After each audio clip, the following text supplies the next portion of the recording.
You hit on the third leading cause of death in the United States, and I'm sure most of us could figure it's either heart-related or cancer or diabetes, things like that.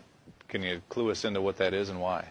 Yeah, okay, and thank you for asking that, because this is the 10,000-pound gorilla in the room that nobody's talking about. The third leading cause of death, as published in the Journal of the American Medical Association, is MD-directed treatments. This means you go to a medical doctor, an MD. He gives you a treatment and you die from it. According to the United States Department of Health and Human Services, 15,000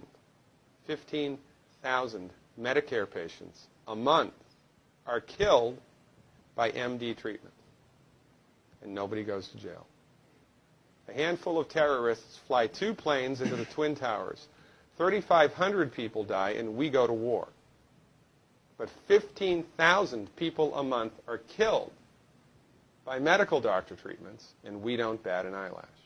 This is because we have been, I don't want to say brainwashed, that's not the correct term, but we have been, for the last 100 years,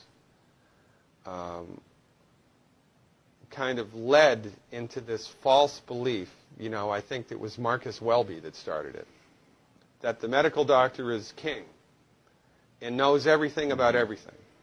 And really, you need to just shut up and follow your medical doctor's advice. Most people in the United States have no idea at all of the history of the evolution of medicine in the United States.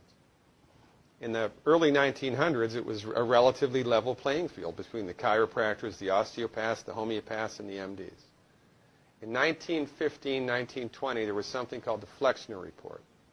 The Carnegie Corporation funded this man named Abraham Flexner. He went all around the country, and he went on stagecoach and train and horseback. This was before the interstate highway system, right? It took Flexner 5 years to do this. He went all around the country and did an inventory of all of the medical schools that prescribed drugs.